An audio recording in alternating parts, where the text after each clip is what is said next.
10,000 years, not just in Africa, but all over the damn planet damn near. Because within us, we recognize and knew that that was not the way the male was made. And if you go into the old medical books, which I studied, the Gray's Anatomy, it's funny how Gray's Anatomy is no longer being referred to as the best book on anatomy. But I go back to the old shit. That's why I don't like the new dictionaries. Because there's words in there in the old dictionaries back in the 50s and 60s that have words that don't exist here today. So what I had done is I studied and found out that when a child is being formed inside of the mother's womb, you can tell it's going to be either male or female because one of two different ducts are being formed.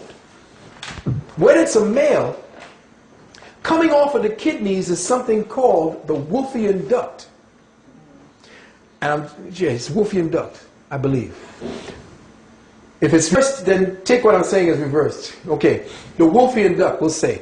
Coming off of the kidneys and the forming of the fetus is something called the Wolffian duct. And in the book it states that the Wolffian duct begins to develop into the penis. And as the child is developing, the penis is developing, you get right to the head. And as the child is developed, all of a sudden there's a spurt of growth that covers right over the head. And I say, well, why would it need to cover over the head? And they say, well, that's what is there. Nature did it, it's to protect it. I say, well, what if that's a pathological expression of nature? And the ancestors knew that and removed it. Because in the previous knowledge of the ancestors, they never had it before. Now we go to the clitoris. And we say that the females who have a 10,000-year-old secret society of women who still do it, dealing with a tradition, they say, well, they're butchering it. Yeah, well, back in the days, they didn't butcher it because just like the umbilical cord was tied off and dried up, the same thing happened to the clitoris back then. Because the women knew what to drink and they knew what to use on the clitoris to dry it up and atrophy the masculine principle within themselves. So for the woman to become a woman, she had to atrophy that so that she could be the woman. For the man to be the man, he had to take off the female presence on him. So when you begin to see it from the wisdom of the ancients, you begin to understand. Now, when the man goes back after he's done what he's done and he's growing older, or he wants to become a priest, what does he do? He goes into his sanctuary or goes into the place where he is in his monastery, and he puts on the habiliments of the monastery, and then he replaces the prepuce with the hood. That's the reason for that. Okay. That's the expression, because he's now asexual and he has both sexes that he represents. He's not supposed to be sexual. The hood represents the return of the prepuce over this head.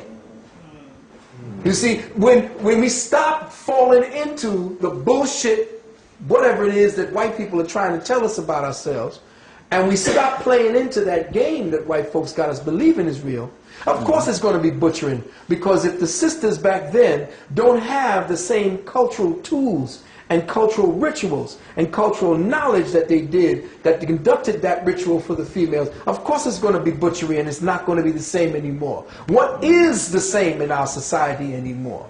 But if they're trying to continue the tradition, it was for a reason.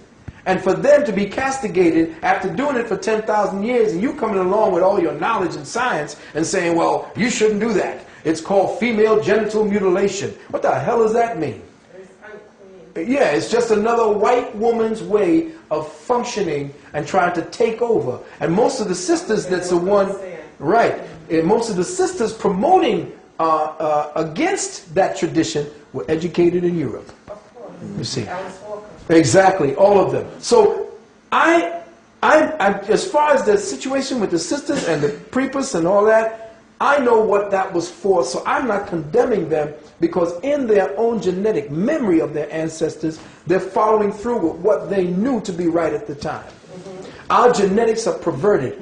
Part of the expression of that perversion is the prepuce and the clitoris. Now they can come to me and try to come at me with what they know. I don't care. I can still destroy any theory they bring, because I'm dealing from a metaphysical, metahistoric and metacultural perspective. They will never get behind what the culture is seeing in front. They don't go behind why it happened.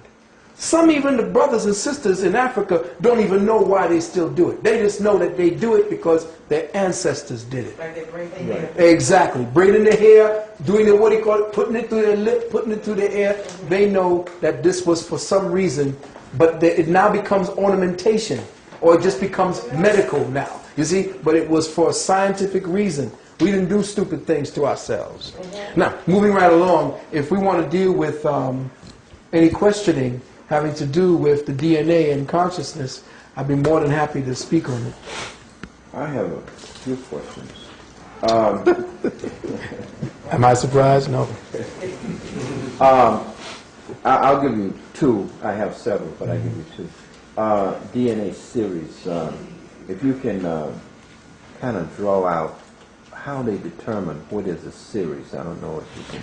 Well, again, I'm not versed in what they're speaking about as far as a series is concerned, and I'm sure that, what was his name again? Dr. Kidd, Kenneth Kidd.